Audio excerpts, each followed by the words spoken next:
And bam, we're live. We did it. Yes.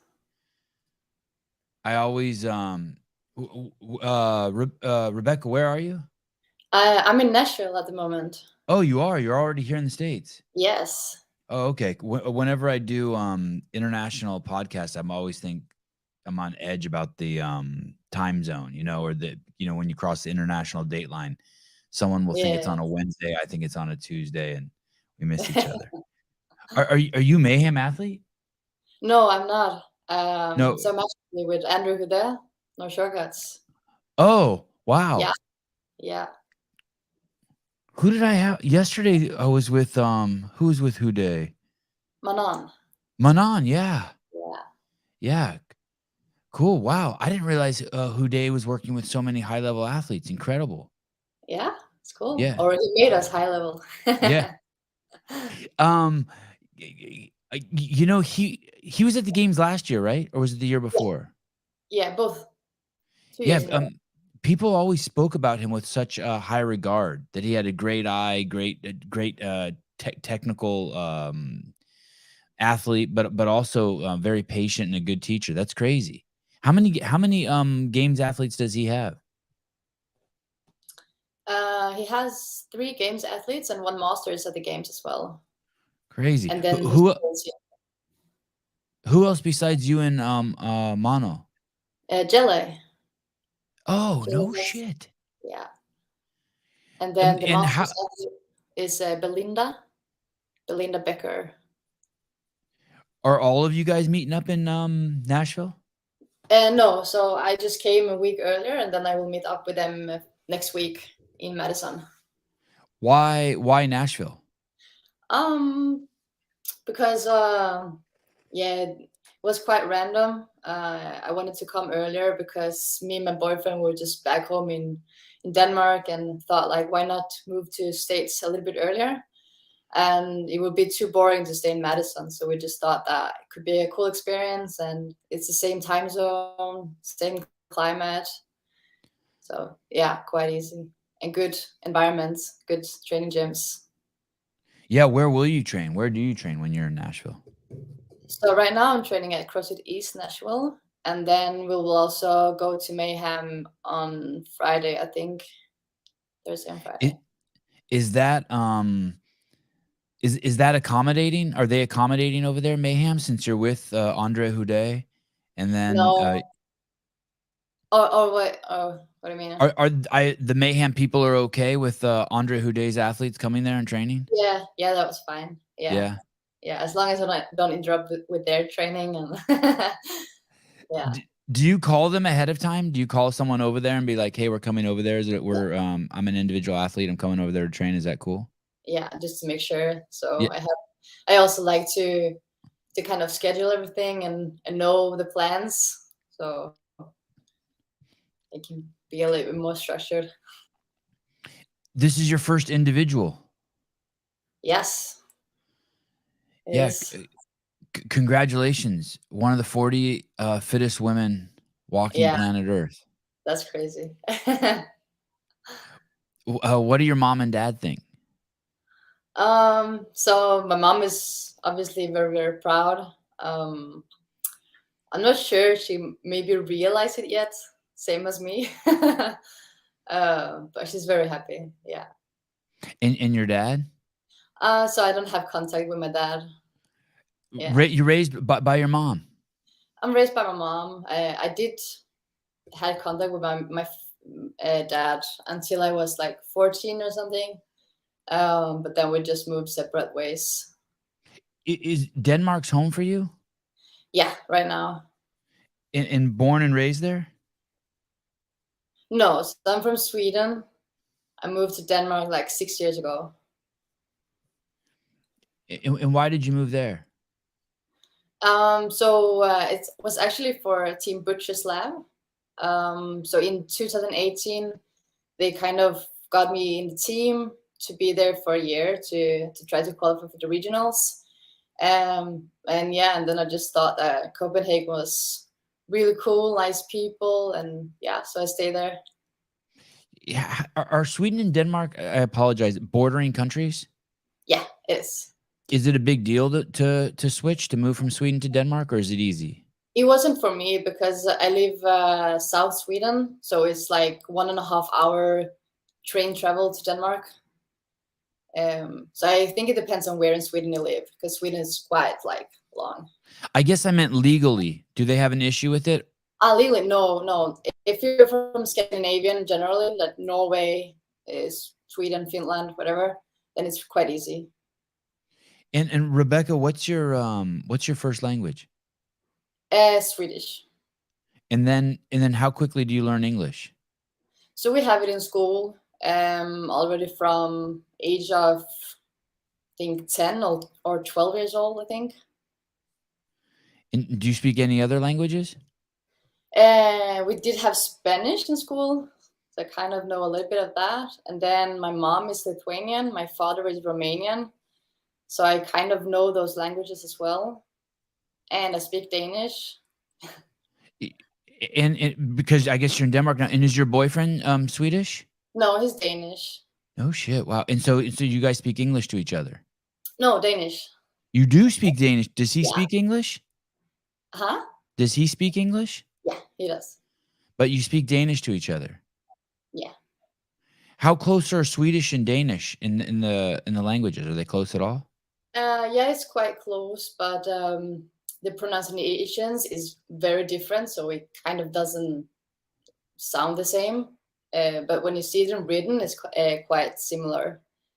But I love languages, so I just wanted to learn that, and for me, since it's quite close to Swedish, it's more natural to speak Danish with him than English, and for him as well, since it's his native language. How old were you when you learned Danish? Since I moved here 6 years ago.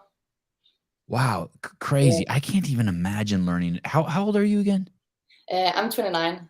29. How good is that for your brain at 23, still learning other languages? You think you could learn another language too?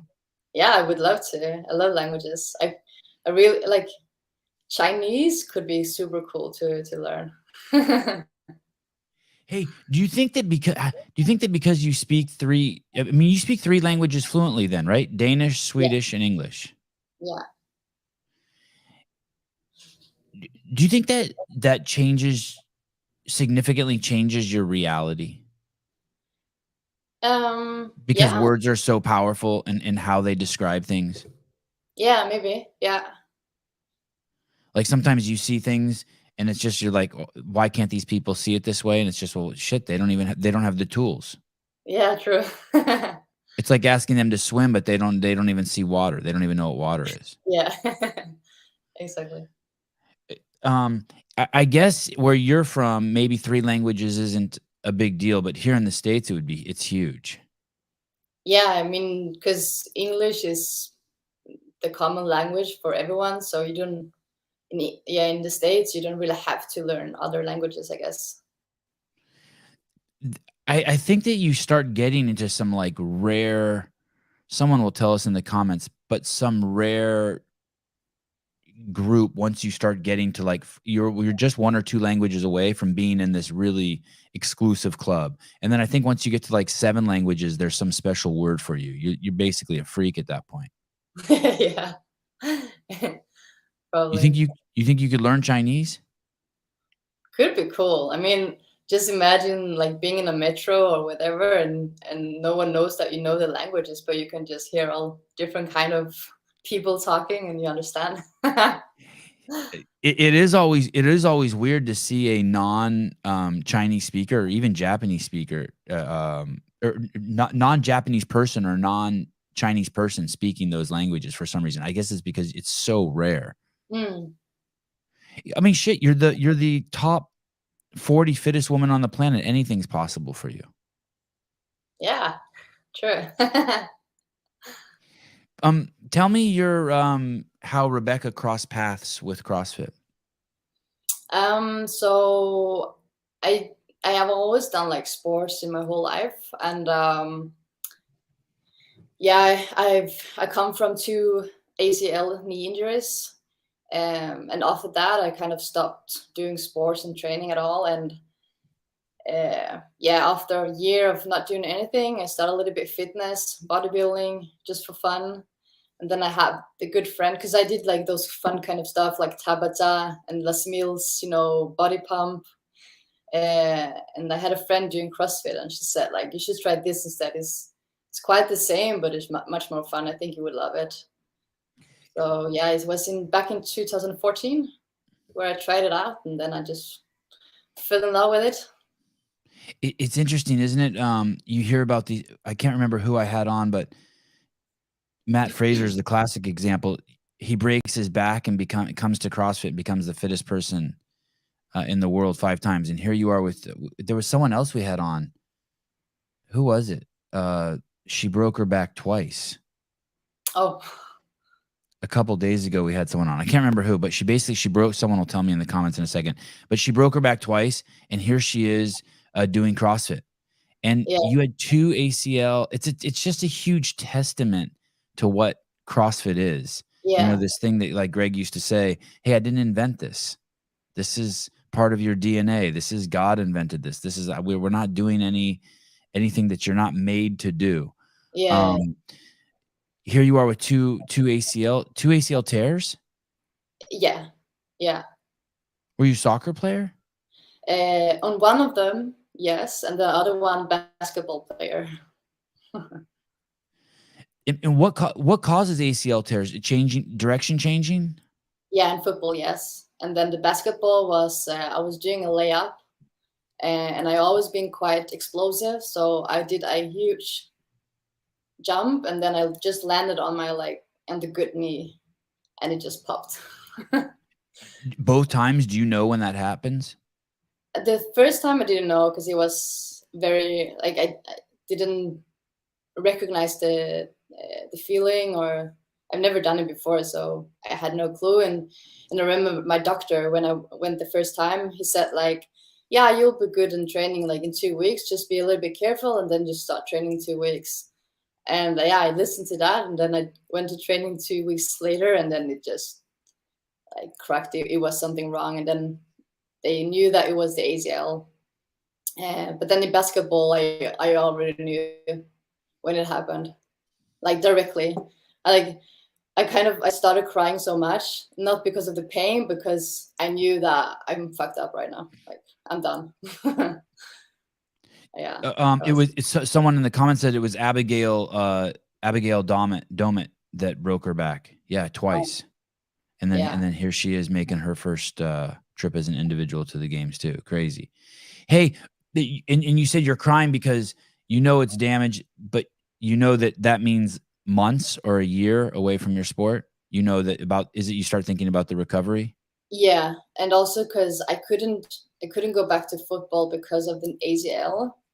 So I was kind of like, basketball have always been like my favorite sport, and I just knew that I was scared of that I wouldn't be able to get back to the sport again, and also because of the recovery was so tough. Where were you playing? Is it high school or college? Basketball? No. So in Sweden, it's not related to school, but so I was playing when I was like 12 years old, and then I stopped, and then I got back around high school. Yeah.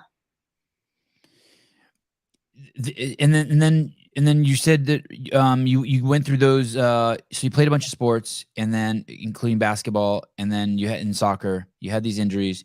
How long do you take off before you get into stuff like Les Mills, the classes?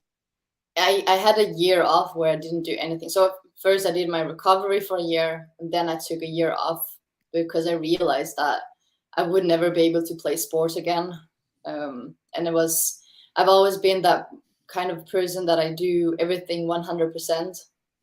And when I realized that I did basketball like 80%, that wasn't fun anymore. So yeah, I had a year off where I did some non-sport related stuff like partying and all this kind of shit. How old were you then? I was 20.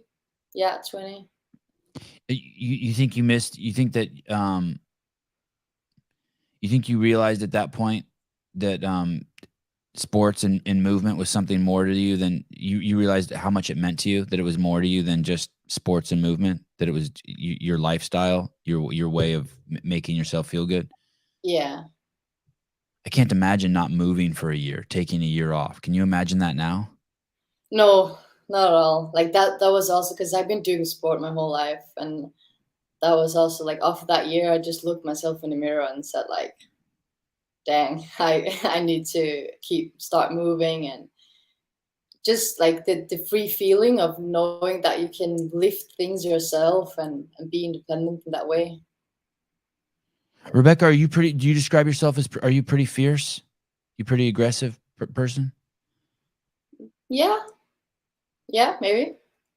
Yeah. How would you describe yourself? Your persona. Specifically your athletic persona. My athletic persona. Yeah. I would say, yeah, like very independent, hardworking, dedicated, reliable, I would say, like in a way that. Is that the same as discipline? Reliable? Like just your discipline, structured? Yeah. How about competitive? Yes, we've always been competitive. Like very competitive? Competitive against your boyfriend? Yeah. No, but I can be fair, but competitive. I like that. But I'm very fair. Yeah. Very fair. But you don't like losing? It depends. Like that's where the fairness comes in. So I'm competitive if I know that my competitor are like the same level than me, that I know that I compete with that person. If the person are like much lower level than me, then it's okay to lose. If you know what I mean, like I'm fair in that sense. If they're lower than you, it's okay to lose? Yeah. I don't understand. What do you mean? Like, so if you and I were to do Murph around, together, you would wear a 20-pound vest, and I could do run half as far. And if I beat you, that's okay. No, maybe not. That was a bad example. Yeah, I'm not understanding. Hey, it's interesting because I heard you say in a podcast I was watching you in last night that it sounds like you're trying to get in the mindset that you just need to focus on being the best that you can do, like when you were at the regional or the semifinals. And that's kind of the common line that you hear from athletes, right? They're trying to figure out how to reduce the stress.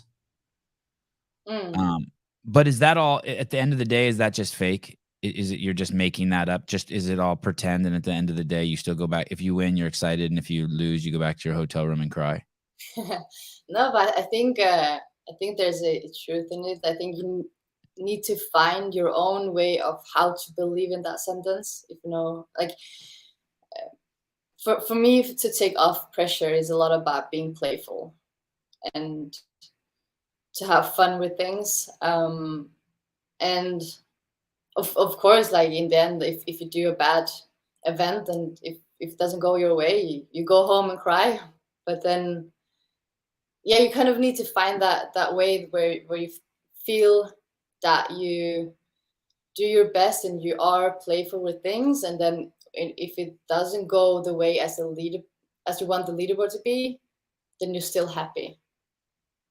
Does that make sense? Yeah. I think I heard there's a guy, Tony Blauer, I think I heard talk about it one time. He said it in terms of fighting. He said he said something like, if you get into a fight, it doesn't matter if you win or lose. It matters that you're true to yourself and you get out of it emotionally intact. So I think I'm getting it now. You're basically saying that if you lose, it's going to hurt either way. But if you know you gave it your all, the wound will heal quicker. Like, yeah, you did what you did. If you weren't out drinking the night before and you did everything, you got enough sleep and you trained hard, and then you went out there and you absolutely went until you broke, then you know, like, hey, shit, I just gave it my best. It sucks that I lost, but like, well, exactly. because you know that you couldn't do more. You know that you prepared everything you could for the event coming up. You ate, you slept, everything, and then you know that there's nothing more in my control that I can do. If my competitors are better, that's not in my control. Like I can't change what happens on the floor with everyone else. I can just control what I do on the floor. Can you remember the first time you were in a CrossFit competition or any athletic competition where you ran out of air? You had to stop because you couldn't breathe anymore, and you had to watch people keep working. Yeah, a lot of times. Yeah. Is that just a horrible feeling? It is. It's very frustrating. Yeah. Yeah, but I mean that's also comes with experience in the sport, because it's not always about like going full send from the start, because obviously like if you lose gas in the end, that's maybe because you strategize bad or something like that. And sometimes it's also a lot in the mind, I think, like whether you come into a workout and you're scared of the workout already beforehand, then you just know that it's going to end that way as well. It is weird, right? That the person who wins the workout comes across the finish line all fucking pumped. Yeah. And then everyone who comes after them collapses and it looks like they're dying. And you're like, wait a second, that guy worked harder than you and they're celebrating. Yeah. And at that point, you kind of have to start wondering, there's something mentally going on, right? Yeah. I had it 2 times at the semifinals, and it's unbelievable, like how you can, for example, the last event, I tested it back home and it was horrible workout. It is a horrible workout. But when I just finished like crossed the line, I was just so pumped up, and because I won my event heat. Yeah, that's crazy. Were you in the final heat? No, I was in the top, the second final. And you got second place, 413. Yeah, so I won my heat, and second overall. Yeah, crazy. What was that workout again? That was the echo bike, the toes to bar, and the sandbag carry? Yeah. How was that sandbag? I don't remember. It was like I was in a whole different state in that workout. But yeah. Because you knew that you were on, when you went into that workout, were you on the cut line? Yeah. Were you below it? I was on place 13th, but 5 points out. So the girl above me on 12th place, she was 1 point out. So everything was very, very close. And so you got second place. So that you were out of your mind. You just sent it. Yeah. Full throttle, just maniac on the echo bike, toes to bar, don't let go, and then pick the sandbag up and go. Yeah, well, not really, because I kind of paced it a little bit. I remember I was the last person out of the echo bike. Oh. Yeah. So did you panic when you saw that? Were you like, oh shit, what am I doing? A little bit, because Andrew told me before going into the workout, like it's a sprint workout, but still hold back a little bit. So when I was the last person out of that echo bike, I kind of like, oh shit, did I pace it too much? But then from that point, it was kind of easy to calculate what kind of RPM I needed on that echo bike to be able to keep the pace and keep up with the rest. There was no break, right? It was just 3 rounds. Yeah. And when you're crossing here, you know where the other girls are in your heat. You're like, at some point you passed all the girls. Yeah. Do you remember where you passed them? It was on the last toaster bar. So it was me, Jacqueline, and Sarah, Sigma Starter. We jumped, or Sarah was a little bit earlier on the toaster bar. I think Jacqueline was a rep ahead of me on the toaster bar. But it was us 3 jumping up. And then Sarah dropped off, Jacqueline dropped off, and I kept doing unbroken. Wow. All 3 sets of toes to bar unbroken. Yeah. So I ran to the sandbag, like first of them. And that was just where I knew, like, okay, just pick it up. No matter how I pick it up, just run. When you were finishing that last sandbag carry, did it feel like you were going to drop it at all? I kind of picked it up a little bit bad, so it was kind of just holding on. And I know from experience that I'm not very fast when I run with a bag, so I was kind of scared that I was gonna get past. But yeah. How tall are you? Are you tall? You look tall in these. Yeah, quite tall. It's 173 centimeters. Huh, someone will tell me how tall that is in English talk. What was and where is this? What event is this that you're crossing the finish line that you're so happy? So that's the runner, the 800-meter sprint. And how did you do in that one? I did well, so I won my heat that as well, but I think it was 5th overall. These events where you win your heat,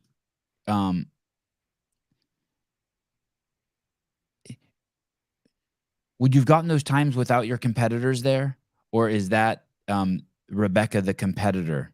Like you know, like you're trying to win the heat and you're pushing harder than like maybe you're comfortable with if you were by yourself. It's Rebecka the competitor. Yeah, you're going for it. Yeah. I'm gonna beat you girls. Yeah, or kind of like beating myself as well. Again, that the sentence that we talked about earlier, that being the best that I can be. So it's really like pushing my own limits. Like how fast can I go? Thank you guys. 173 is at least 5'7", so she's one of the taller people. Yeah.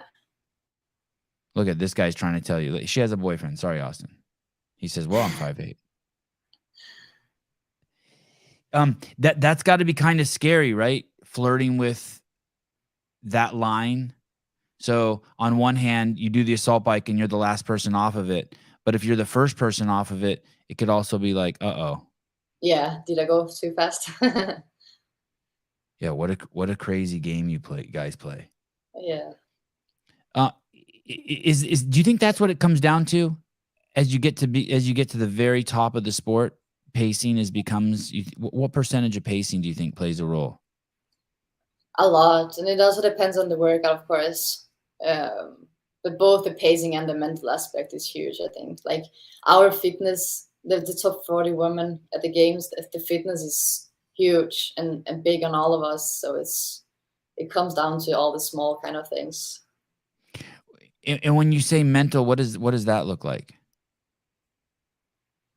Yeah, so again, the thing that to learn how to compete against yourself and to be able to push your limits, like kind of knowing that the limits are just a perception and try to compete with that. Your limits are just a perception. These what else did you say you did besides Les Mills and something else? And when I did the bodybuilding or what? Yeah, you said you were dabbling in some other things, Les Mills, bodybuilding. Was there something else? Tabata. Oh, what's Tabata? Is that like it's all Tabata exercises? Yeah, so it's like 20 seconds on, 20 seconds off. Can't remember. No, 40 seconds off. Yeah, I can't remember. But then it's like all just circle training kind of. And when you went to CrossFit, how was CrossFit different? The community, like being in classes with a lot of like-minded people, and you work much harder.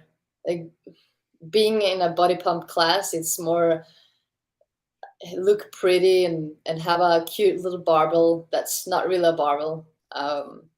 Where in CrossFit you could be much more rough and smashing with barbells and lifting heavy and sweat however you like, and yeah, just pure training. Yeah, I like that. Hold on one second. Let me slap these guys around a little. Listen, when I know we know what Tabata is. I was trying to figure out if it's like an actual like the name of a storefront there. Like Les Mills is the name of a storefront. I was just trying to figure out whether she just did Tabata on her own or if they have gyms there that are called Tabata gyms.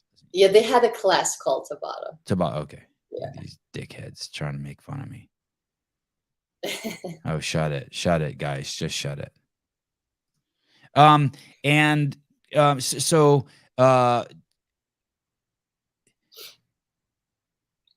Les Mills was kind of I don't want to say CrossFit light, but you like the variance, the community, and kind of the toughness. There was a little bit more badass to if CrossFit is more like full contact fighting, and Les Mills is like, hey, we're just going through the movements. It's Tai Chi. Yeah, kind of like that. I also grew up with gymnastics, and my mom was the gymnastic coach, so it was like literally growing up in the gymnastic gym. So I'm just used to like all the hard work and being surrounded by that, and that's what I felt when I walked into a CrossFit box. You think that's where you learn to push? Like, why do you think you push so hard? Why do you don't CrossFit, being a CrossFit athlete at the level you're at is kind of extreme. Do you know why you're attracted to that? Probably because of gymnastics, and because I also think it's a little bit from my mom, because she was the gymnastic coach, and in gymnastics you hunt all the gymnasters. Is it that? Sure, gymnasters, I like it. Yeah, when they're like 4 years old. So I was always like kind of hunting and pushing to be good and be proven that I could be one of those. So I think there's where my drive and push comes from. You has it always been to prove it to yourself, or do you think that you were trying to make your mom happy, or you think you were trying to prove something to someone? Probably my mom happy. Yeah. Yeah. Yeah. Yeah. Important to keep your parents happy. It's a great motivator. Yeah. You think you like the way your mom raised you? Not always. There's Yeah. Both ways. Like, I have some good things today, that I'm very independent and strong. So, but that doesn't have to come from that the racing was very good. It was tough at some points. Did you have siblings? Yeah, I have an older sister and a younger sister. And then on my father's side, I have a brother. But since I didn't have contact with my father, I don't speak too much with my brother.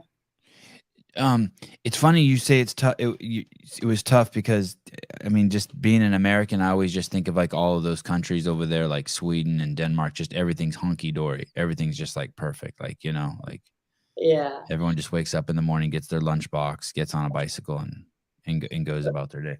So my mom is Lithuanian, so she grew up in the Soviet Union.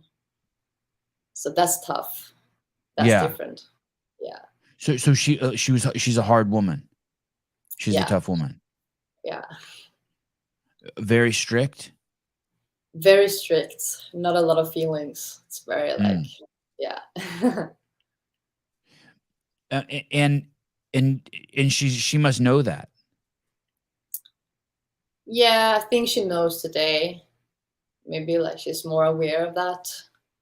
And also since she's seen, so my older sister, she's 35, and yeah, I'm 29. So she's learned a lot from us as well, seeing us growing up, I think. If you weren't doing CrossFit, what do you think you'd be doing? Well, if I didn't get an ACL tear, I would continue basketball for quite some years. And then I actually don't know. Like, I always been using my body a lot. I've tried to study and going back to university, but I stopped because I chose CrossFit instead. So yeah, it's a tough question, I think. How about your boyfriend? Is he CrossFitting? Yeah, but just as a hobby. So he's starting up companies and selling them, and yeah. How did you meet him? At the gym? At the CrossFit gym? Yeah. No shit. Yeah. Yeah. I wonder if there's any couples where. I wonder how many couples there are where the woman is a high level CrossFitter and the man doesn't do CrossFit. Probably not too many. No, maybe not. No. I've tried with a guys that didn't do CrossFit, or just sports in general. It doesn't have to be CrossFit for my sake. It's just the understanding of how important it is to be like to move around and to do sports. yeah, it's tough when the other partner doesn't. Is he coming? Is he coming to the States to watch you? Oh, he's here now. You said he came to Nashville with you. Yeah. What's he think? So you met him in the CrossFit gym. When he met you, were you already having games aspirations? Yeah, I did. And what's he think about it? He's okay. I mean, it's full time for you, right? It's Rebecka Vitesson 24/7. Sleep, eat, train. It is. It's tough. It's not always fun, so it's kind of like a boring lifestyle. But since he's a startupper, he does startups company, and that's a lot of work as well. So yeah, we kind of have our own lifestyles, but it's very similar as well, because we need the structure every day and have a good routines. But then when he relaxes, that means maybe like sleep in or go to bed later, or go out and grab a beer with friends, and that's things that I can't do. So yeah, that's quite hard sometimes. But yeah, then I think in the beginning it was always hard for him as well, that it was so much CrossFit and that it was that kind of strict. But I mean, having honesty in a relationship and talk and being able to communicate things and expectations and how you want things to go, then it's gonna work, of course. And when I speak to Jake Gazan, Alex Gazan's husband, he's a huge Alex Gazan fan. And so part of him like really appreciates just having a front row seat to his favorite athlete in the world, right? Yeah. And so I'm guessing what's your is it your husband or your boyfriend? Boyfriend. What's his name? Patrick. Patrick. Is Patrick a Rebecka fan? Like is he so 100%. yeah, that's awesome. So it's like being a fan of some band and then you get to travel with them. And even though they might not talk to you, at least you get to ride in the bus with them. You get a ticket to every concert. You get to eat with them. You get to like, so he is a huge fan, huh? Yeah, exactly. Did he cry at semifinals when you made it to the games? Yeah, he did. Yeah, I actually have the best video on my Instagram where from the final event where I crossed the finish line, and then the guy that films that event, he films back up to the audience where my boyfriend and my best friend stands, and they go nuts. It's so fun. Well, this is him here. Yeah. And where is the video? Where is that video? Is it up higher? Yeah. Let's see. Is it this one where you're crying? Yeah, probably that one. Yeah. Oh, this is awesome. Another angle of this. And look soon here. There they are. Oh yeah. Oh yeah, he's losing his mind. Yeah. He's so proud of you. Oh and my goodness. So fun because like the audience, the guys around them, they were like cheering as well. But they even didn't know me. They just did that because they were going nuts. Hey, this is what at 14 years old your dad left your life? Yeah, around that, yeah. How do you know if you don't have a how do you think that affects your relationship with your boyfriend? Like, you know, like my relationship with my mom is how I practiced, you know, my mom taught me how to treat women, right? Like the behavioral things, how to talk to them, not intentionally, or maybe she did intentionally, but how she demanded I treat her is sort of how I'm supposed to treat my wife, right? Or how I'm supposed to treat you. How do you, if you don't have that in your life, was your dad in your life long enough for you to learn to watch your mom and dad's relationship and to learn from it? Yeah, I think so. But I also know that, for example, my ex-boyfriend, that's what my mom told me, at least, that I was kind of, at that point, I was kind of looking for father. Right. Like, I don't, yeah. Yeah, but the truth is everyone kind of is, right? That's kind of like part of the we're all looking for another mom and another dad, but you have to kind of flip it. It's not just because your dad wasn't there. Yeah, right? No, yeah. So, I think, with my boyfriend now I don't see the same correlation at all. But your mom was saying with your previous boyfriend that maybe you were seeing him more as a father figure. You were trying to like Yeah, I was. project that onto him, get some sort of like leadership from him. Yeah, kind of, maybe. Yeah, and he was fathering me a lot as well. It was, yeah. Do you like relationships? You like being in a relationship? If it works, yeah. Yeah. Yeah, I was before my current boyfriend. I was, I think, alone for 2 years, and that was great as well. But yeah, it's always nice to have someone in your corner and grow together. How did he court you? You saw each other? You didn't have to do it through dating apps or any of the stuff that people use today? Yeah, so we did it through a dating app. Oh, you did? So Even though he did CrossFit, you did it through a dating app? Yeah, because I pictured you guys just walking in the gym together and him being like, "Okay, the girl doing wall balls over there." That would be how cute. That would be cute. Yeah. No, so I was coaching him. He went to some of my classes, which I unfortunately don't remember. But he obviously knew who I was already, and then we met on a dating app, and yeah, hooked up over there. What are the chances of that? Is that pretty random that you would have coached him, or is the country that small, the city's that small? What are the chances that he could find you on a dating app after you coached him at a gym? I think we would say the country is quite small. Yeah. Yeah. God, that's crazy. So did he know when you were coaching him? Was he like, "Oh man, if I could date this girl"? Probably. Yeah.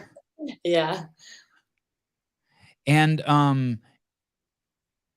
so the dating app is you just meet somewhere? How does that work? Like, hey, let's go meet at a bar or coffee, and then two people just go there?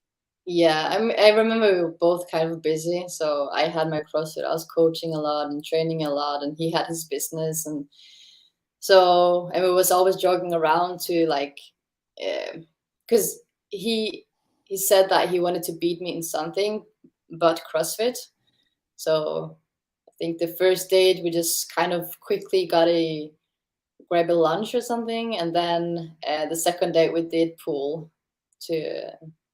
Yeah, so he could beat me something, but he didn't. Wait, he wanted to take you on a date and beat you at something. So the second date, he took you to a swimming pool and you guys raced and you beat him. No, swimming pool. Oh, this kind of pool. Yeah. The stick. Yeah. Oh, awesome. Yeah. Awesome. That's Awesome. Hey, does he have all his tickets and everything for how does that work at the games? Does he have your coaching pass or does he have a ticket? Like where does he all set up in the Coliseum and all that already? Yeah, we have a ticket for him, but I have another coach that will have my coach tickets. Crazy. And so he'll get up every morning with you and go down to the venue and just be hanging out, kind of like trying to like figure out what you're doing and where you are. Yeah. God, that must be nerve-wracking. Yeah. Well, I appreciate you coming on. It's great meeting you. Yeah, thanks. Thanks for having me. I'm excited to see you compete. Congratulations for being the top 40 fittest woman walking the planet. Absolutely nuts. You should be so proud of yourself. And and maybe I'll see you soon. Maybe we'll get to meet in person. Yeah, 100%. I'd love to. Awesome. Stay healthy and I'll be rooting for you. Thanks, you too. Okay, talk to you soon. Bye. Ciao. Rebecka Vitesson. Do they share a hotel room? God, I think it's so expensive there. You have to. Speaking of which, I slept amazing last night. Dang, I slept amazing.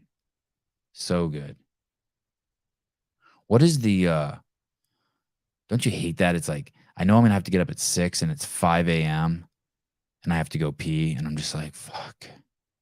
I mean, I assume it's 5 a.m. because I can hear my neighbors. I don't actually look at the clock. It's dark and I can hear my neighbors' roosters. Like, do you hold it and just try to go back to sleep, or do you get up and pee? What a mess. Dude, Jake, I see what you're writing. Excuse me, Rebecca. Could you say get to the chopper? I feel weird. I tried it a couple times. I tried it. Okay, watch this. Okay, you ready? You go pee. You just do it so that you can go sleep in peace. You're just like, fuck it, I'm going pee. Hey, dude. Hey, How are you? I'm good, and you?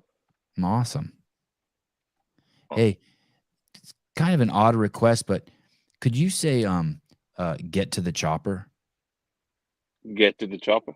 Yeah, good. All right. See, I asked him. Do you know that's there's a guy in the comments. He's every show he wants all the foreigners to say get to the chopper because they sound he thinks you sound like Arnold.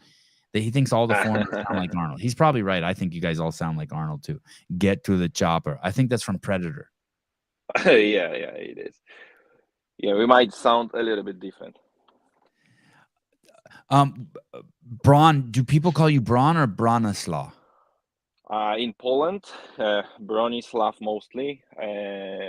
In all abroad competitions, just Bron because it's easier.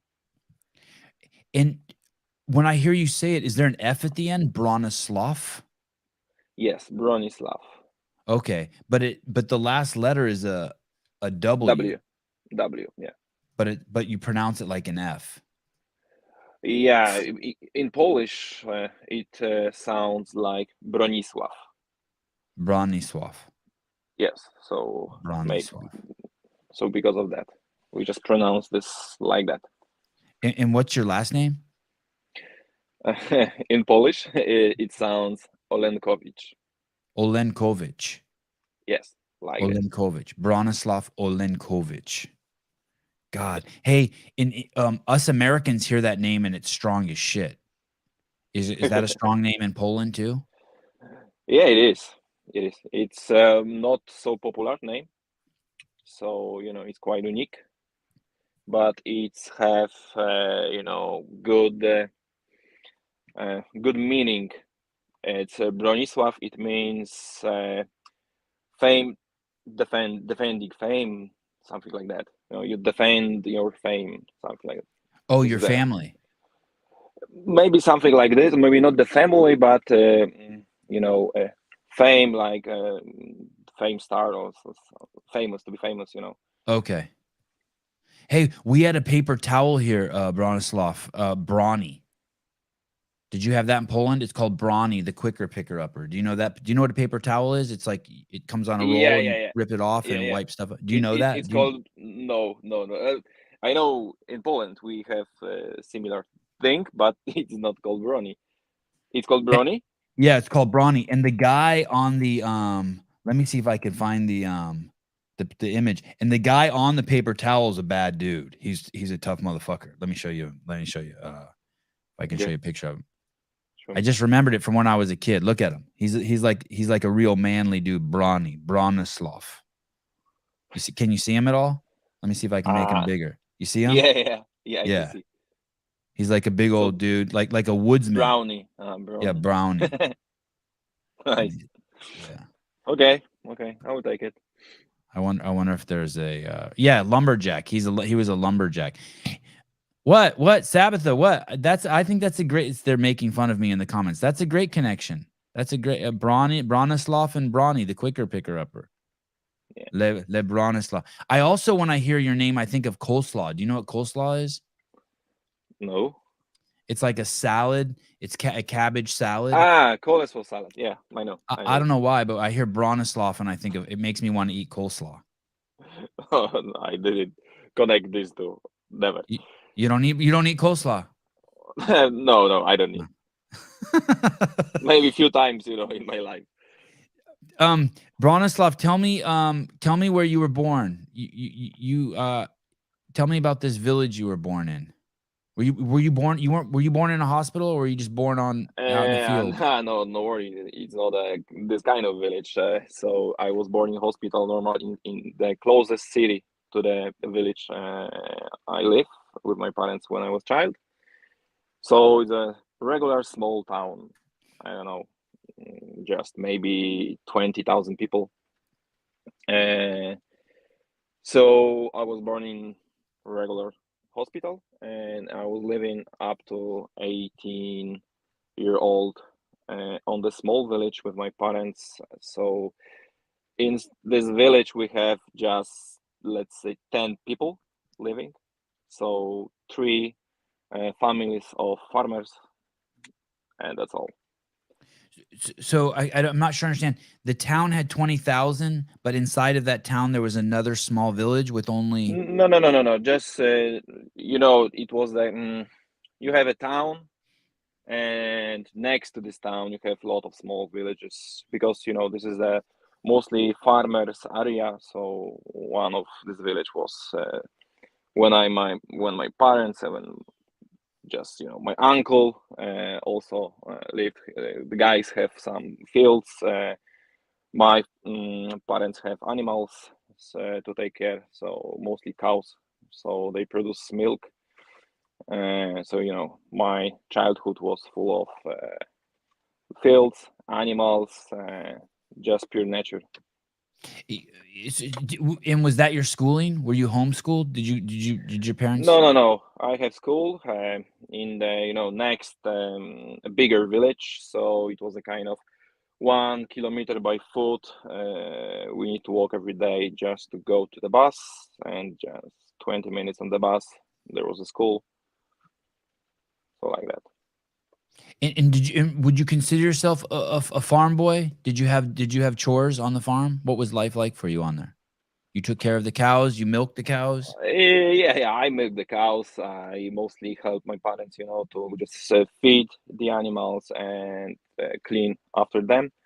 So I work a lot. I start to help my parents since I was 8 years old.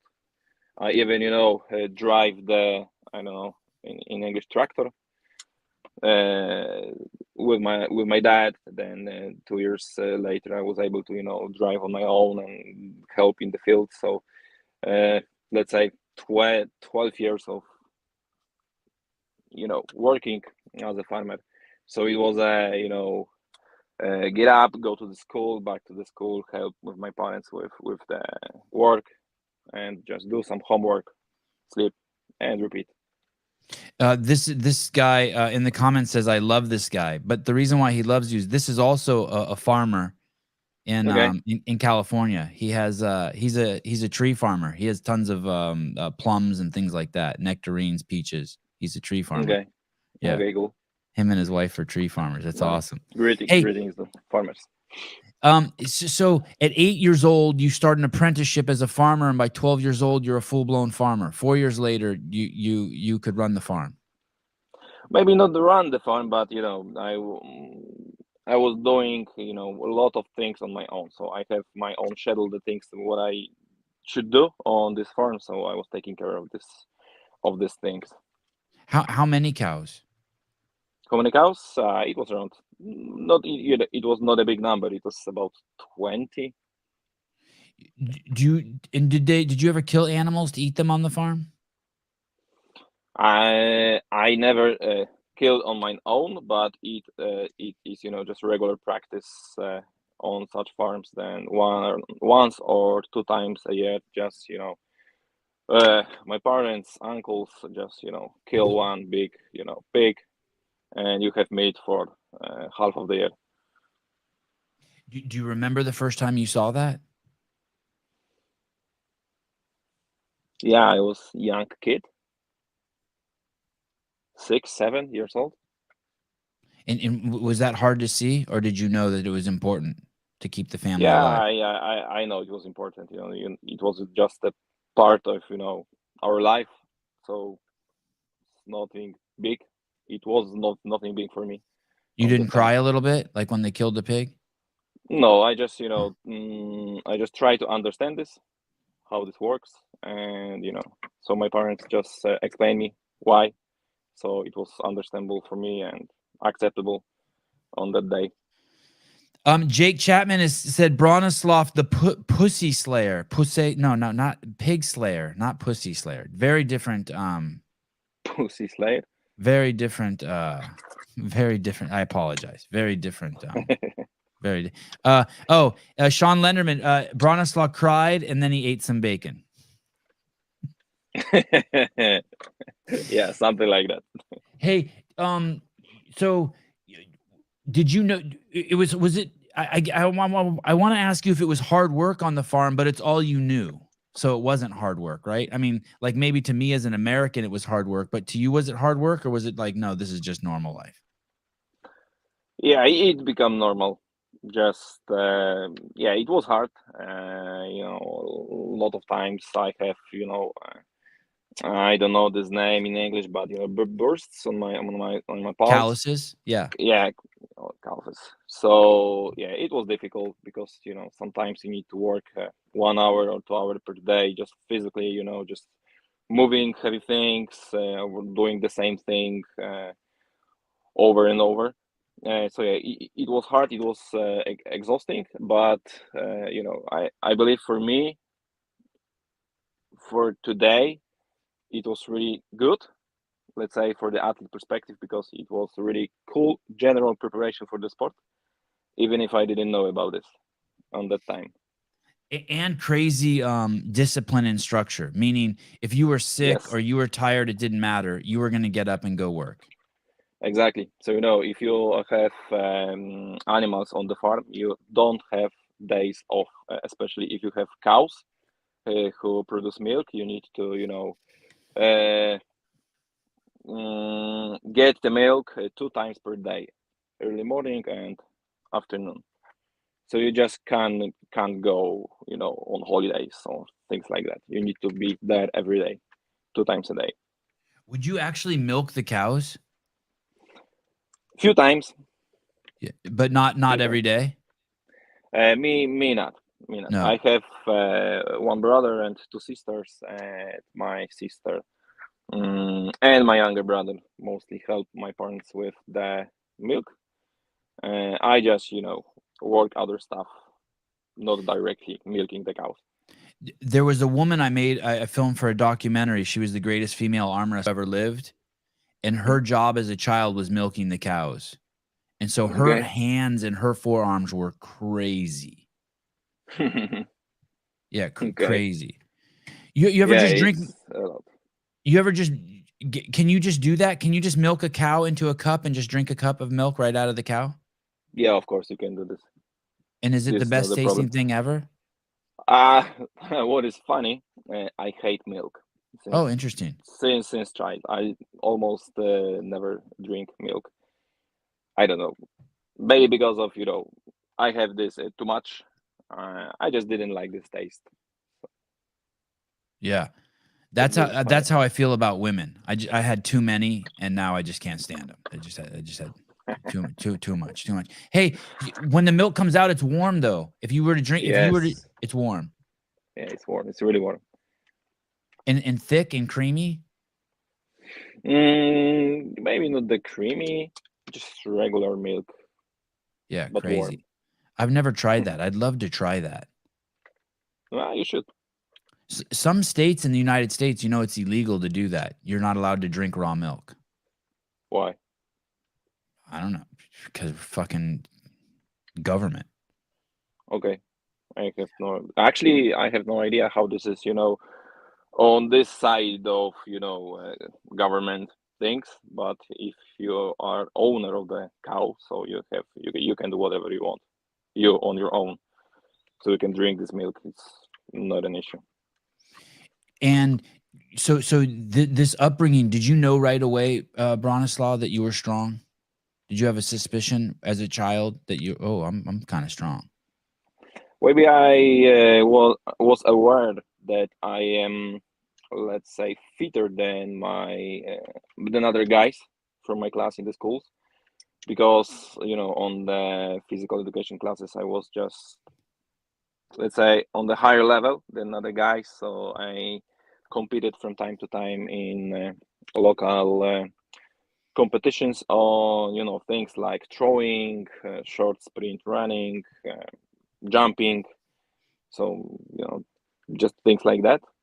I was good at it without training. So my physical education teacher just took me all the time for every competition we had, and that's all. that was my childhood, just working on the farm, and in the school I just took part from time to time in competitions. And you didn't play any sports per se, but you sort of did these, what would be more like Olympic or track and field type events, running, throwing. Yeah, so yeah, exactly. Perfectly said.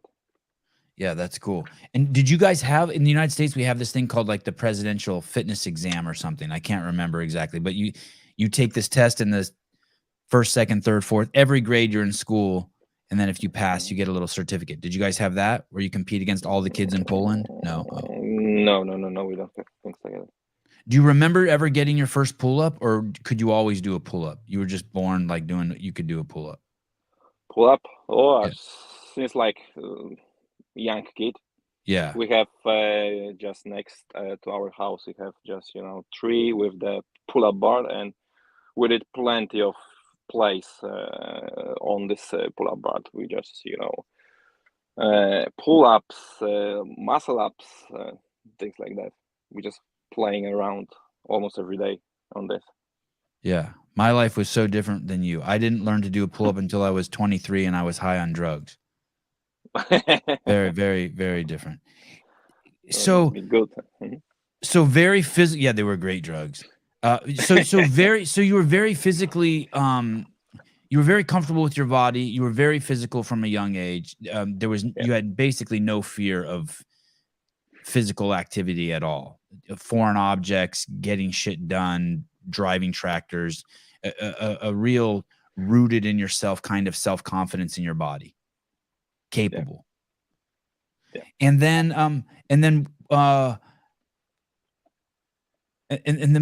when did it turn into like formal exercise for you, right? I mean, obviously the farm isn't formal exercise, but you're getting stimulus and you're growing. Mm-hmm. When did it turn into formal exercise for you? When were you like, hey, I'm going to try to do some exercising. I'm going to go for a run, or I'm going to lift some weights.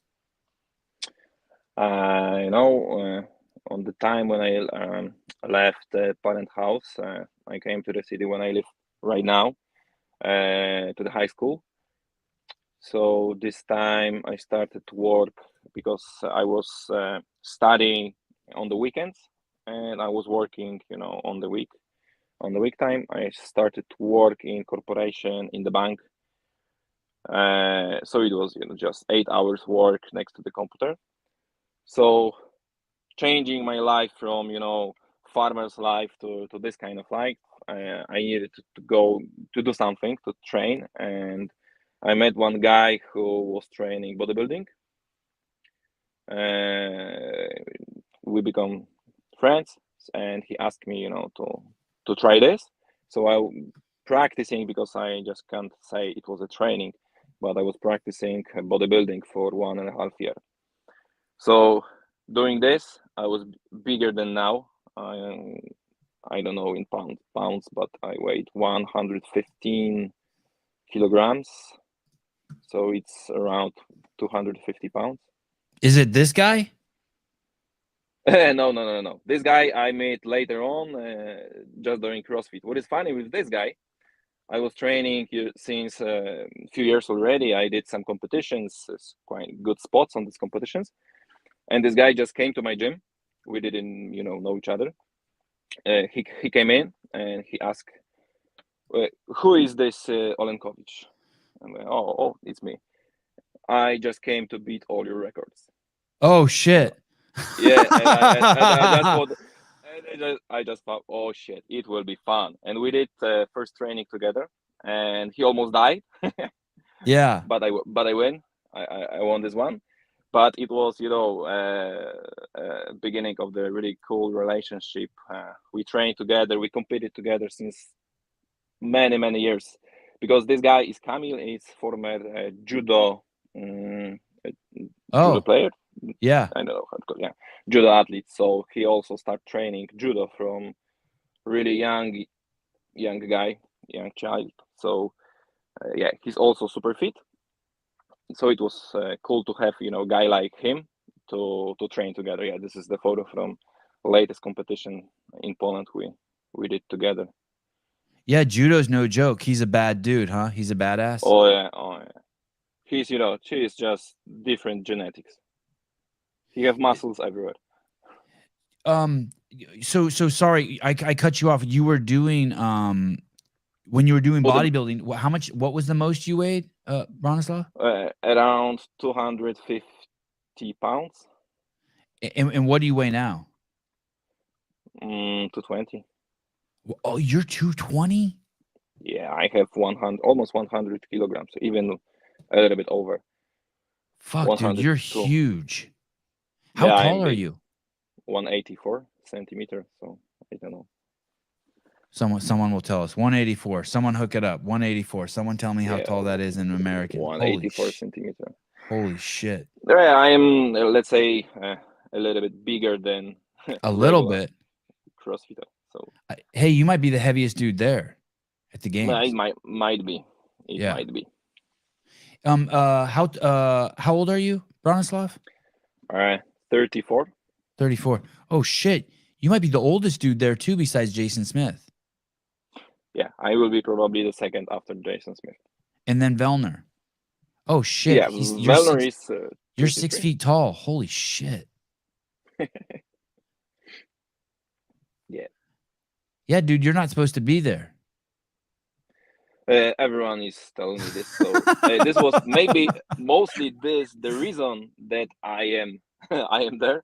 Yeah. Is that one guy just said me that I have no chance to go to the CrossFit Games because of my weight, my appearance, because and this guy told me this 10 years ago when I started training. God, that's awesome. And really, that stuck with you for 10 years. You've been able to keep using that as fuel. But maybe not the most of the time, but when I'm achieving some, let's say, big goal in CrossFit, I just remind this for myself that, oh yeah. So I just, watch me. Just watch me. Tell me about, so I like this story I heard you say on this podcast that you saw a CrossFitter and you liked their body. And you're like, yeah, they're not too buff. They're not too big. And you saw that. Tell me, do you remember saying that in a podcast? That you saw a male CrossFitter's body, and you're like, yeah, that looks like. Tell me about that experience, because I think that too. I see it, and I'm like, yeah, that looks like a useful body. Like this idea of being so massive that you can't wipe your own ass, or that shit's weird, or that you got to get up in the middle of the night and eat, just doesn't sound fun. Yeah, and this was the time when I was training bodybuilding with my friend, when I was, talking about this. So I got bigger and bigger. So I have the, let's say, period in my life that my calves just, I have so much pain in my calves just walking, because I was so heavy. In short amount of time, I just gained a lot of mass because my body just, like growing. If I don't, keep the proper whey intake, I can just grow, even bigger. So then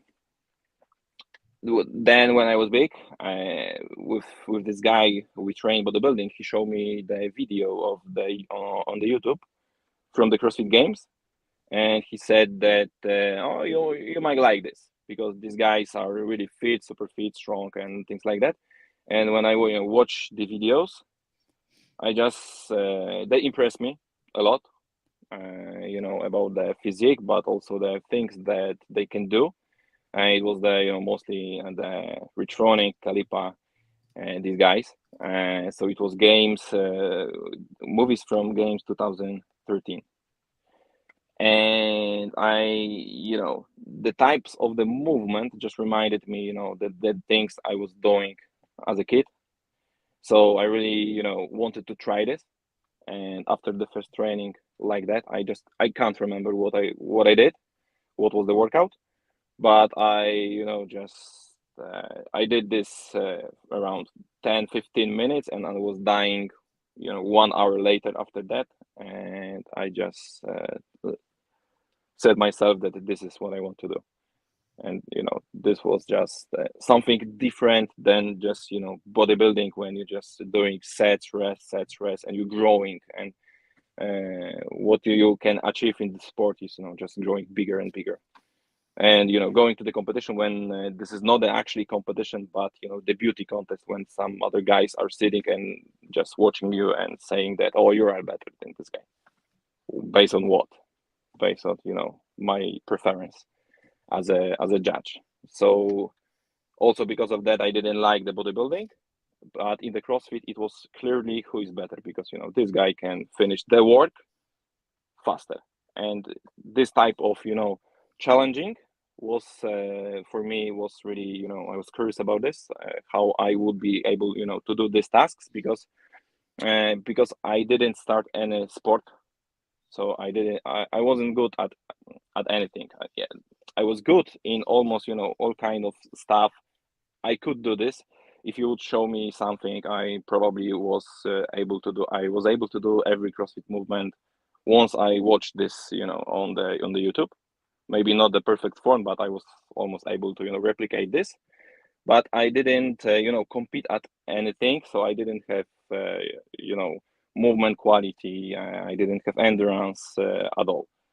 I just, it was easy to me to gain the skills, but the endurance, I sucked at this. And if you play any sport in the background, you have, this training discipline. So you have aerobic capacity, things like that. So I never had this. I just was strong and, let's say, good in skills.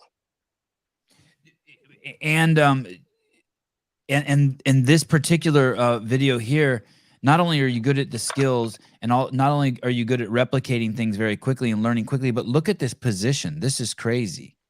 Was finding these positions, obviously not with this weight, was this easy for you? Like from the beginning, did you have your mobility, or did you have to work to get these positions? Because when you think of a guy who's as strong as you, you don't think of him as being, sort of in these positions. When I started training CrossFit, I also in the same time, I was playing with heavy kettlebells, because after my main work, the office work, I was also, doing some studies. I wanted, to be a coach. So okay. I was getting some certifications, things like that. So I found the kettlebell things. I was learning how to be a coach with kettlebell hard style. I don't know if you know this. Kettlebell what kind style? Of hard style. It's strong first. It's right now. It's called strong first. Okay. So it's the guy Pavel Tsatsouline invented this one. So I was playing with kettlebells, and when you lift really heavy kettlebells, you need to be really flexible for this. And I did, for my strength work, heavy Turkish get-ups, heavy windmills, heavy bent presses. So a lot of unusual in CrossFit things. And because I was pretty strong, I was able to do this with really heavy weights. And those are actually the videos. If you're looking for my Instagram, they are really, really low because it was a few years ago. But that was the videos that have plenty of views and impressions, because normal people just can't do this. And for me, it was just just show me, okay, let's do. This is particularly crazy too. Yeah. Yeah, I like that. Yeah, it was stupid idea of my friend Tomasz, because for 3 years when I started CrossFit, I never have a coach, and no one coached me from weightlifting, and I was able to snatch 120 kilograms. It's 260 pounds with no hook grip, just just like that. I grab and snatch. So after that, I decided, to find a coach and work with him. So I find Tomasz, and when I go to Tomasz for the workshop, the first thing we started to do was stupid weightlifting, just snatching in narrow grip, or clean and jerking without standing up from the squat position. So this is because of him. And who is the coach? You said someone named Thomas? Yeah, Thomas Mitros. He have Tomek weightlifting on the Instagram. Oh, okay, Oh. okay. And then here you are, 41 weeks ago.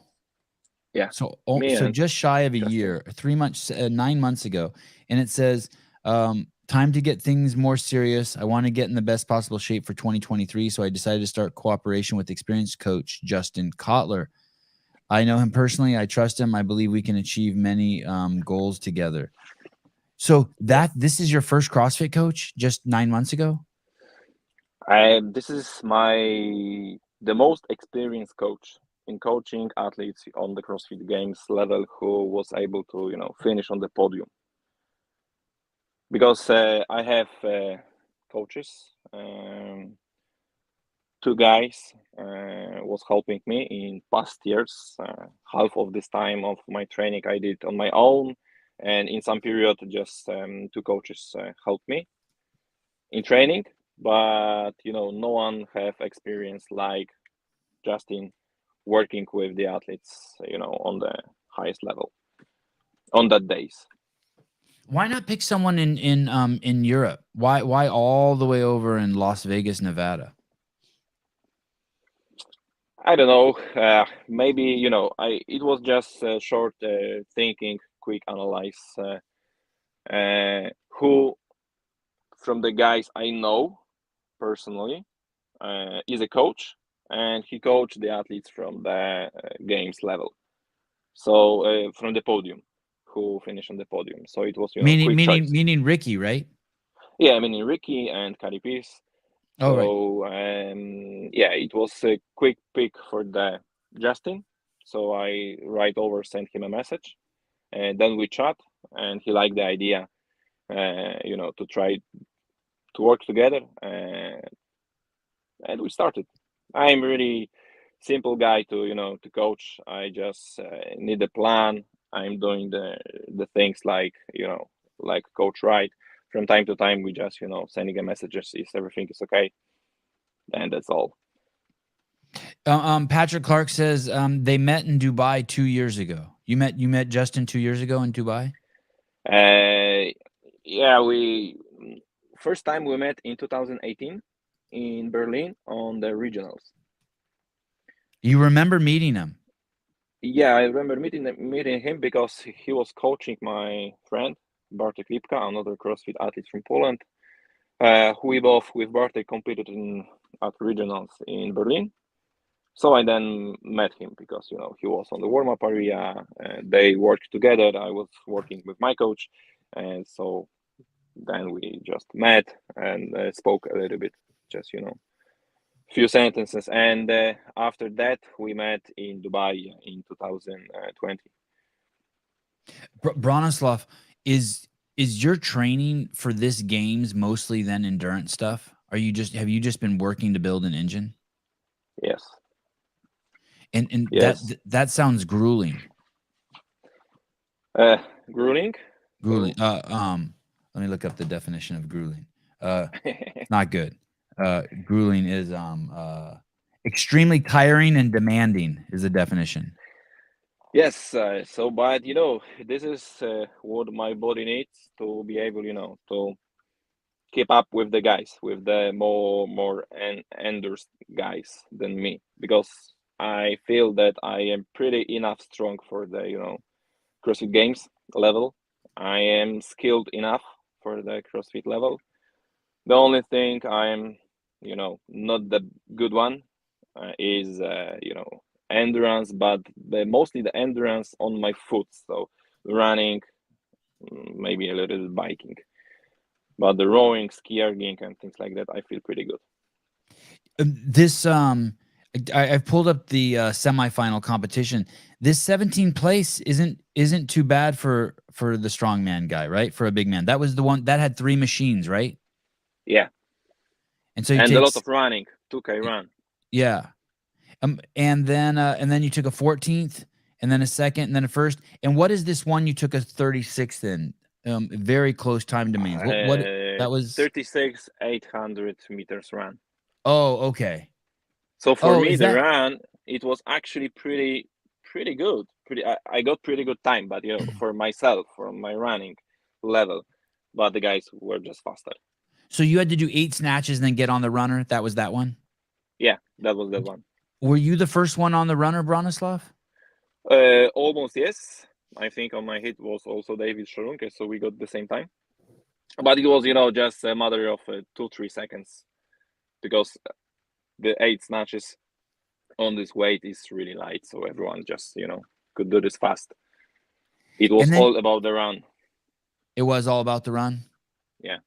Did you when you got off that runner and you went to the finish line, did you think you still had more in the tank, or was that it? Did you pace it right? I just felt gassed. But what the funny thing is, on this run, because we have running, on the day one, so the 2K run on the first event, it was really good. I felt good. It was smooth run. Just I used to, in my training on my treadmill. But on the second day, the running was so hard. I don't know why, because this runner just, worked much different than on the day one. I don't know if this is because, my legs were fatigued after, day one, but it was so hard to keep up the pace I was training, for, because normally in practice, I was able, I did this workout in practice. So I was able to run sub 3 minutes, easily. Maybe not the super easy, but I was able to keep up this pace and run 800 meters sub 3 minutes. And in this competition, it took me 3 minutes something to run 800 meters. And it was so fucking hard to run on this treadmill. When you did it in practice, did you do it on the same treadmill? No, I have different treadmill, but on the first day when I was running 200 kilometers, it feels totally the same like my treadmill in my gym. But the good news is in the workouts you were supposed to do well in, you capitalized. You took second in Linda and you took first in the snatch. You did what you needed to do. Yeah, it was actually pure fun. You in this other podcast that I listened to that you did, you really emphasize competition day performance. Like you really emphasize the crowd and that, like, hey man, like great, you're good in the gym, you're great at training, but like game day is a whole different beast. No, yeah, exactly, because this is totally different environment, and if you want to be good in competition, you need to practice competing, and not only training, because I know a lot of guys who are really cool in the training and they beat me up in a lot of workouts on the training, but when it comes to the competition, something's changed. My scores are the same or even better than in other guys. They just can't handle this. So the pressure, the judges, the being able to control your pacing, all of those things that aren't there in training. Yeah, exactly. I think this is a lot of conditions why this looks like that. I just can say on from my perspective, that my training, I'm not super like training, let's say. So during my trainings, I don't like get gassed. I just practice a lot of. I like practicing the training. In my head, there is always that every training session, I just need to leave some percent in the tank, because this is for the competition time. So I just practice in my training, different scenarios, different pacing, to be able to perform the best I can in the competition. So this is always my approach. So everyone can beat me in training. It's just not super hard, but in the competition,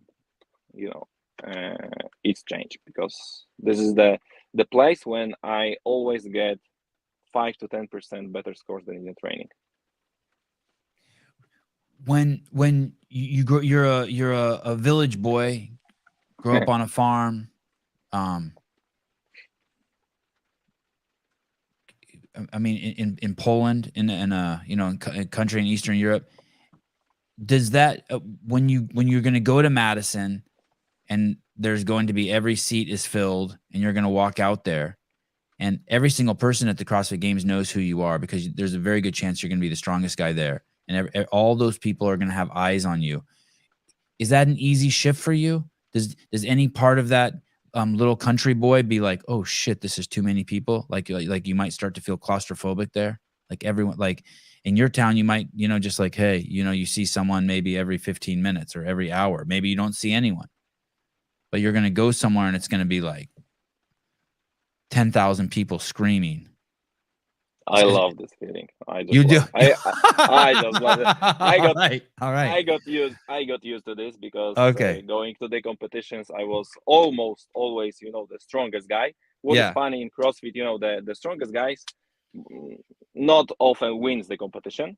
Right. But almost every time, the guy who you remember from the CrossFit competition is the guy who won and the guy who lifted the most.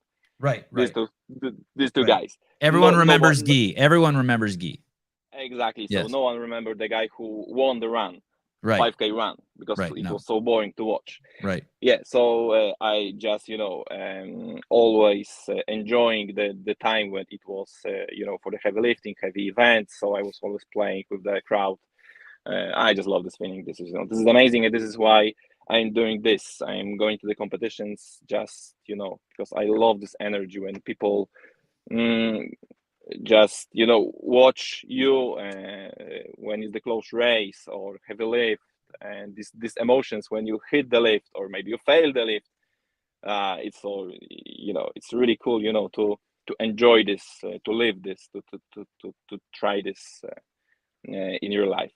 It's amazing. And I love this feeling. The best feeling I have in my competition experience was at the games in 2019 on the second cut event, when I took second in entire event. And what was the event? It was 800 row, 66 kettlebell push presses, and handstand walk to the end of the line. It was, I don't know, around 40 meters, 50 meters, something like that. So it was 2 hits. I was in first hit, I won this, and on the second hit, only Matt Fraser beats me for 3 seconds. And those movements were row, handstand walk, and kettlebell. Yeah. Shouldered overhead? Yeah, shouldered overhead. Wow. Did you make it past that cut? Yeah, because I took second, so yeah. Patrick Clark brings up Danny Spiegel. Yeah, look at Danny Spiegel. Everyone, I mean, granted, there's other reasons why people know her too. I mean, she's a unique physical specimen, extraordinary to look at. But her strength, everyone remembers, like, what she did at Rogue or what she does with the sandbag. Like, you can't forget her. Yeah, truly phenomenal. And even I was just trying to think who I remember. Do you remember who won the log lift in Rogue for the men? Was that Chandler Smith won that? Yes, I think it was Chandler. Do you know how much he lifted? I don't remember. Do you mess around with that stuff, strongman stuff? Do you mess around with logs and all that? From time to time. I have this in the competition. In Germany, I took a competition it was team competition with my friend, and we have the log lift. So I knew that I can lift a lot, so I just lift home whatever I needed, to win this one, and I lift 130 kilograms. It was around 300 pounds, wow. And I did clean and squat jerk. So wow, with the log. Yeah, with the log. You can find this on my Instagram. It was just from January this year. It's really funny video. Were you surprised you were able to do that? No. Just a few years ago, I did clean and push jerk with 130. So I knew that I will just a few posts above, because this was one competition in Germany, and then it was double trouble competition. It was in January. Yeah, this is the end of the year. Oh yeah, here it is. Yeah. Just a little bit lower. Here? And, no. Just go lower. Oh, no, yeah. The one with the log. Yeah. Wake up, Sevi. Wake up, Sevi. With the log. It's funny. Hey, oh wow, crazy. What's Bronislaw? What's the lightest you flirted with? Have you tried getting down to 190 to see what would happen? I will my weight. What? Yeah, have you ever tried getting, or maybe 190 is too light? Have you tried getting down to 205? Or it's just not. My body just don't like this. At the beginning of the season, when it was the open time, my weight was 96-7 kilograms. I don't know. Yeah, you're not getting down to 205. Forget I said that. Yeah, so there's no fucking way. This is the max that I wait. So no chance. I would need to cut my arm or leg. I don't know. Right. Let's not do that. Let's you keep all the pieces. Yeah. You're married? Yes. And how long have you been married? I'm married almost 2 years. Oh, congratulations. Thank you. Why did you get married? Yeah, because I love her. Yeah. And are you going to have kids? Are you going to start a family? We're planning. Yeah. After, just because right now we have crazy life because of the traveling. We love traveling.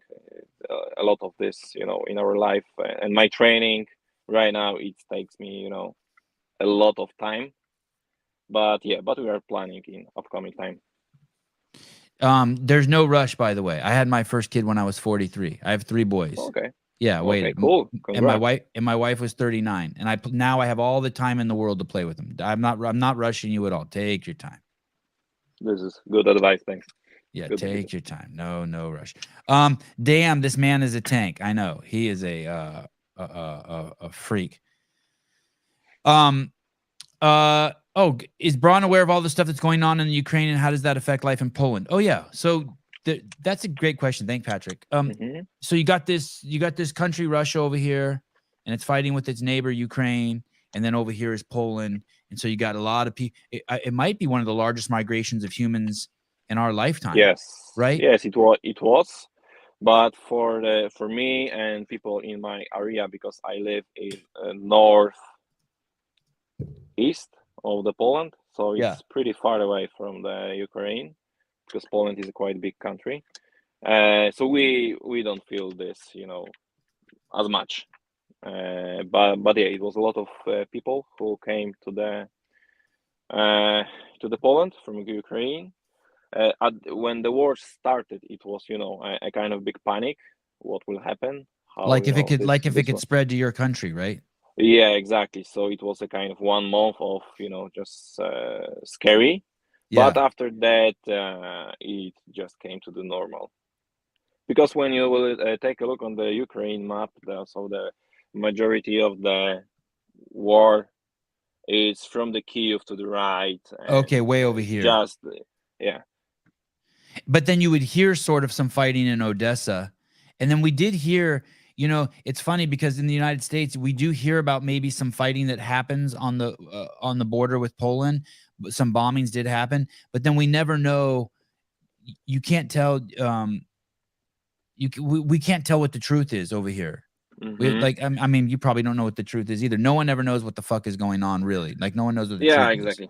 Exactly. And also, I am, not the best source to ask for, because I don't watch the news at all, so I have no idea what's happening outside my, home review. So I have no idea what's happened. What is the general? Do you know what the general relationship is with Poland and Russia, and Poland and Ukraine? Are they generally Well, right now, all the around countries are really in good relationships with Ukraine, not the Russian guys. I know that Belarus is with good connections with Russia, but all other countries are rather, in European Union mostly, or a kind of union that protect each country from in case of the war. So we have NATO. So most of the countries, from the Poland to the south to the north, are in the NATO. So we feel pretty safe, let's say. Where do you live? Where do you live here in Poland? In the west? In the north, On the east, north. northeast, it's Olsztyn. So yes, this is my town, Olsztyn. And so where will you fly out of when you come to the States? I will go. We fly to the Germany, and from the Germany to the States. So you have an airport in your town? In my town, no, but we used to fly from Warsaw on from Gdańsk. We have the biggest. You'll drive to airport. Warsaw? You'll drive to Warsaw? Yeah, it's not far away. It's 2 hours drive. 2.5 Okay. And then you'll fly to Germany. And when do you do? And then you'll fly to the States and straight to Madison? You'll come into Madison? I know to Chicago, and I will be in Chicago just 4 days. And on Monday we'll hit to the Madison. And Monday is the that's when I'm going to. Monday's the 31st. Yes, exactly. And then how about when it's over, Bronislaw? What will you do when it's over? When the game's over, will you stay in the States or? No. Just 1 day after. Just on Monday we are coming back to home. And then straight back to work? Yeah, because I have another event on the next week. I'm organizing here in Poland, also in my city. So I need to be here. A CrossFit event? Yeah, a CrossFit event, a kind of training camp. Because, I was in the States 2 times. I was in 2019 at the Games. After that, we see New York, Chicago for a few days. Then 2 years later, I competed in Miami, Wodapalooza. So after Miami, with our friends, we go to Los Angeles, and so we see West Coast. No, not this is not the West Coast. This is West Coast. Yeah, West Coast. So right now we are going just for the competition and go back. Dude, great to meet you. You're a cool dude. Thank you. Yeah. Do you know you're cool? What? You are cool too. Oh, okay. Thank you. It was really cool chat. Thanks. Yeah. You're a good dude. It's weird that your connection from your fucking car is better than 80% of the people I fucking interview in the United States. I don't know what the fuck is going on. Are you on cellular service right now? Yes. This is fucking nuts. Maybe because of that. Because this is the right now it's 7 p.m. 5 p.m. Here in Poland, 5:30. So yeah, at my home I have really bad connection because I live just outside the town, close to the forest. So it's really bad, poor connection.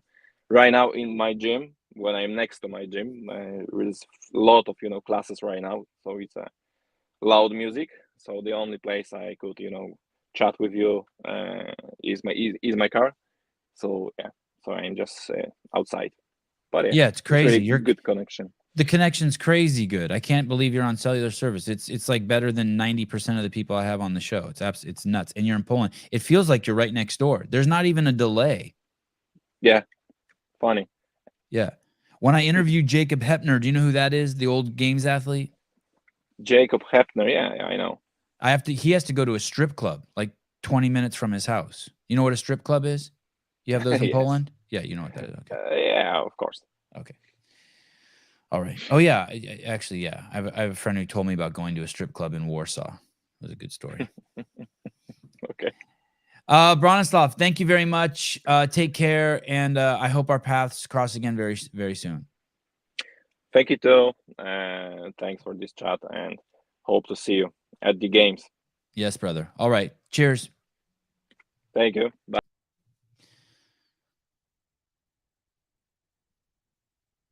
Imagine, Tanya Bowers. Imagine if all 259 of us commented on this podcast. You mean in the YouTube comments? That'd be cool.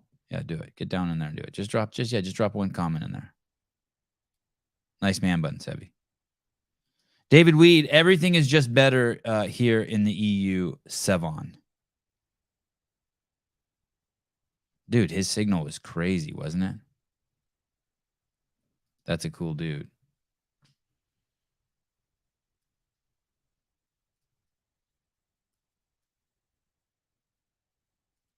Oh, shit. I didn't check the local recording. I may have screwed that up. Sorry, Souza.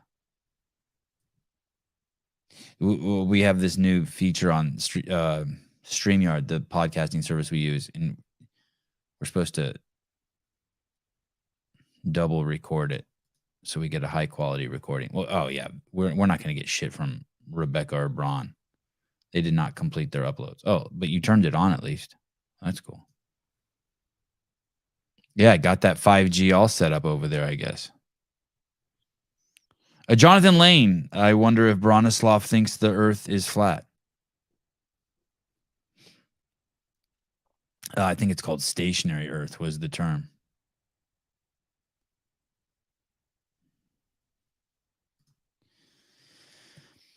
Chrissy with her smile. Have we discussed Danielle Brandon's soft launch story? Because I feel like that warrants a Sevan exclusive. What is that? What's going on over there? Where do I go for that? Do I go to Danielle Brandon soft launch story? What is a soft launch story? I've been bugging the shit out of her with no response, but I mean, she's just busy. Let's see. Is it in her story? You click this. Bam. Some shoes. Say hi to Danielle Brandon. Oh, Rad Global. Here she's drinking some shit she shouldn't be drinking. Some poison. Oh, wait.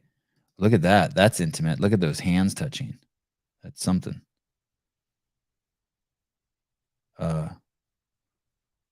Oh, wow. She's plugging this down pepper. I don't see. What do you mean soft launch for what? What are we looking at here? She's back. Well, where'd she go? Yeah, at 2 tables and I might tell her you can run it back. My goodness. Whew. She is something else. Jeez Louise. My God.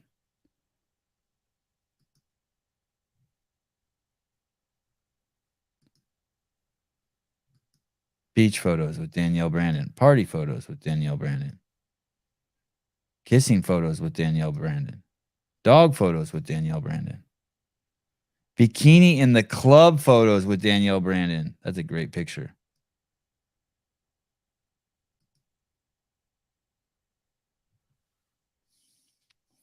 Two weeks ago.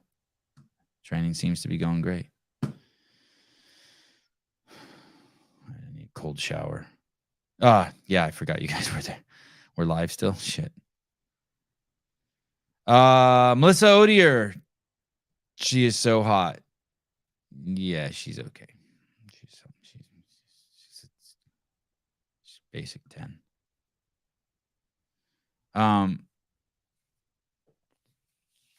Anything else? Who do we have today? I think we have Christine Kohlenbrander. By the way, if you want to get brushed up on some of your Christine Kohlenbrander trivia content, go over Buttery Bros filmed with her. I want to say it's their last episode. She's up there at HWPO. Speaking of being hot, she looks fucking amazing too. She looks absolutely incredible. All right. I think that's it. I think I'm off back to the skate park today. Dude, yesterday was absolutely crazy. I told you what I was doing, right? There's this kid there. I think I told you. He's probably top 5 best skateboarder, 8 or 9 year old skateboarder within 100 miles of here. And this is I don't live in no podunk area. I mean, I live in a podunk area, but within 100 miles of here, there's some crazy shit. And so I knew he was going to be at the park all day yesterday, and Avi and him skated until Avi hurt himself. So I hope he had a pretty bad crash, got a bruise on his ankle. I hope it's better. So he's going to be there all day again today. Him and Avi are buds. Avi just exploded. You guys want to see the I'll show you my if I can find it. I made a video at 3 Plane Brothers. Let's see. Yeah, check this out. I think here we go.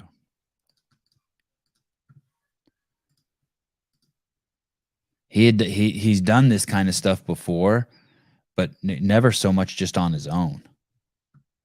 Kind of crazy, right? He's only 8. Look at nose grab. No.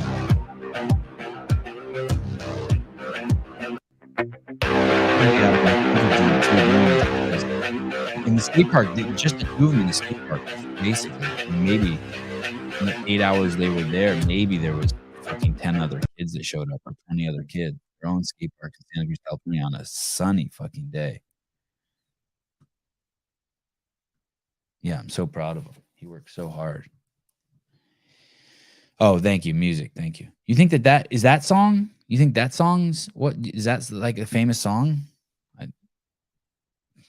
Yeah, that dude did bring the cup of coffee. I told you guys about that. So basically, I ran into a guy who listens to the show at the beach one day, and then the next day he asked if he could hang out with me, and I said sure, but I said I'm going to skateboarding tomorrow. You'd have to meet me there, and he met me there, and he brought me a cup of coffee with like steamed heavy cream and shit in it. He told me what it was. It was like an Olay or something. It was awesome. I walked to the bathroom with him twice. I hung out. It was cool. I would tell you his name. I don't know if he wants to be known that he hung out with me, but it was cool. I enjoyed him. Gave him a big hug when he left. It was dope. I enjoyed it. I didn't tell my wife. That shit would freak my wife out. My wife wouldn't want me hanging out with strangers. Let's see what the fuck's going on with Dave's Instagram. What the fuck's he doing? Might as well, right? The game show. He's the games guy. Oh shit! Wow. He's with Hannah Black here. You guys remember her? She didn't make it to the games, but she was a beast. That's the new Danny Spiegel right there. Speaking of Danny Spiegels, that girl to the left of Dave.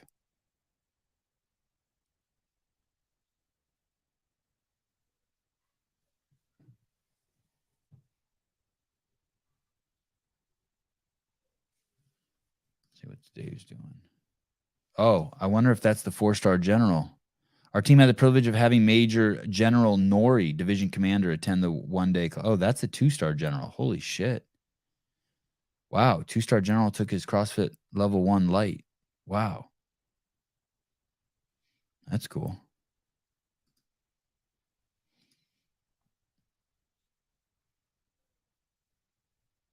Chuck Carswell there. Let's see. Is that Jeremy Thiel? Wow. Jeremy Thiel? Wow. So he's in Austin? What the fuck is Dave doing? Why is that bar so low? Shouldn't that be? Oh, Nelly. What the fuck is he lifting? What are those things hanging from that? Oh. Oh, that's a trip. Wow, that's weird. Have you guys ever seen that before? He's back squatting. You lower the weight with something heavy, and then it at the bottom it comes off. Wow, that's interesting.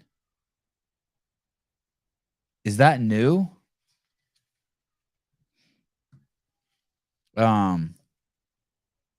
There she is, Hannah Black. Look at her. Fuck the future. He just finished reading Malcolm X's autobiography by Alex Haley, which is weird that it's an autobiography since it was written by Alex Haley. But I read that book. Great book. Changed my life.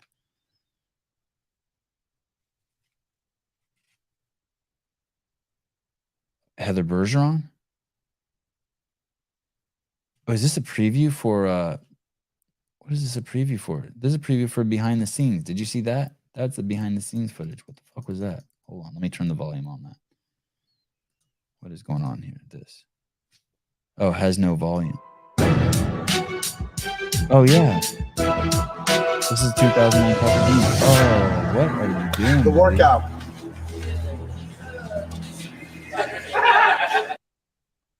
Huh. Dave with Adrian.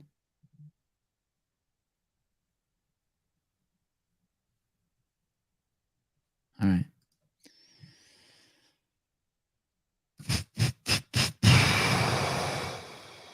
Sean Lenderman, I've been watching all the behind the scenes footage. It is all so good. Can you imagine how good it would be if I did it again? It'd be on a whole. Thank you, by the way, for saying that. I agree. I think it's like, it's fucking nuts. Because if I did it again, I would probably get help.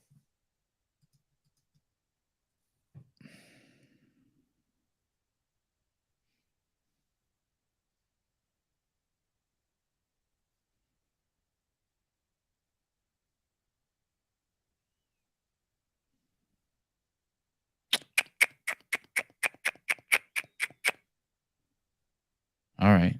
Oh, we're getting an updated QR code for the peptides. Good. Oh, you know what I did yesterday? One more plug for the California peptides. Yesterday I did. So you guys saw my Instagram the other day. I did I jumped up at the top and I did a negative muscle up, and then I did one muscle up to test out my bicep. And yesterday I did 10 cals on the assault bike and one negative muscle up. I just jumped to the top and did one negative for 10 rounds just to test the whole bicep out. Kept the false grip at the bottom. Seems good. Seems good. Now the question is do I have the balls? Oh, Sevi, eccentric hooks. That's what those are called. Eccentric hooks. Anyway, yeah, now the question is do I have the balls to start snatching a 70-pound dumbbell again with that left hand? The most I've snatched with it is 50. See what the fuck's going on. Cave Dastro, Sebi, you need to learn terms like Riz and bet before you go hang with all those Gen Z kids at the games. Those kids aren't gonna, I don't even know what those words mean, but no one talks like that. Come on.